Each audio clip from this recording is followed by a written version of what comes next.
Let's start with Sam Dodge, Deputy Director of the San Francisco Department of Homelessness. I suppose San Francisco is the city sort of closest to us in terms of the problem and dealing with it.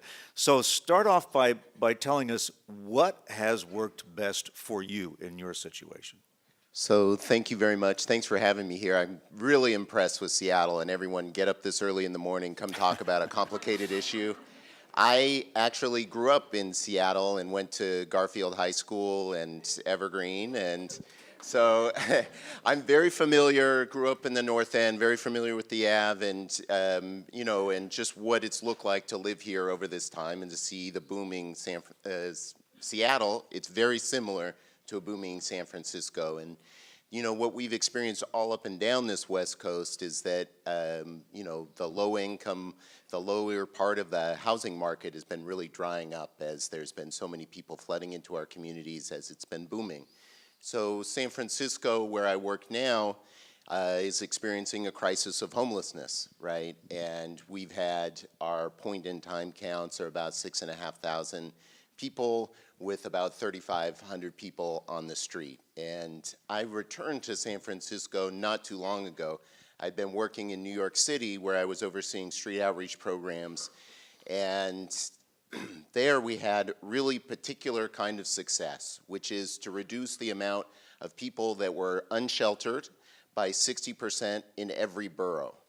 And how we did that was really targeting the longest term homeless, inviting them into low threshold 24-hour shelters that we called safe havens that had very low rules that really focused on housing. They were invite only so that outreach teams could work with the longest term homeless, the most disabled people there on the street, and bring them into these special safe havens, and we target them to housing. And that's how we reduced the number of people that were unsheltered in New York. So when I returned to San Francisco, it wasn't necessarily for work, it was a family issue. My wife's father was going through a divorce, and we bought out the ex-wife and came back, and it was like shocking to be back in the West Coast, to be back in San Francisco and see so much street homelessness and be like, you know what, we can do better. I was working with Public Works and helping them on encampments, not dissimilar to the hard work that's being done here, and quickly started to work with the mayor's office, and where they had said, we got to do something about street homelessness. I said, what we need to do is we need to have a safe haven here in San Francisco so that the street outreach teams can get these longest term homeless people and connect them to our supportive housing exits. And we called it a navigation center, and it's been working really well. And I'll tell you, there's just a lot of holes in our system. We didn't have a place where couples could come in that don't have children, that they could come in together. That was very important. We needed a place so we can invite people in as they are to give us a chance, because we wanted them to resolve their homelessness. We wasn't a kind of system where it said, when you're ready, come to us. So we were able to bring people in with all their possessions, with all those, survival skills survival things they need to live unsheltered, come in with pets, come in together in groups, come in, and then we work towards housing. And so this has worked it's coming up on 2 years in April 1st, which I thought was funny. And it's 1,500 people we've been able to serve that way, of the long-term people out there in encampments. Thank you. And homelessness is one of these things, right? It's defined.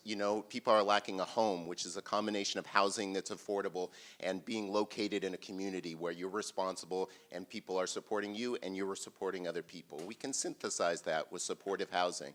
But that's really the answer for only those longest term homeless people. Over 80% of people have a brief one-time experience of homelessness when they experience homelessness, less than 2 weeks. We know this from administrative data. But we also know that from these surveys and others, a lot of our longest term, most disabled homeless people are out there on the street. And if we don't have a venue for them to be able to connect to our supportive housing, to be welcomed into our system, it'll perpetuate the trauma, the survival, the short-term kind of horizon that people are experiencing when they're in crisis on the street will not be resolved without this kind of connection between outreach and a place to be.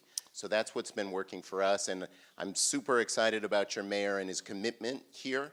And you're gonna have to make investments. You're gonna have to. I mean, the feds have been cutting like hell to the HUD budget. We get more and more efficient about our programs and our targeting because of this scarcity.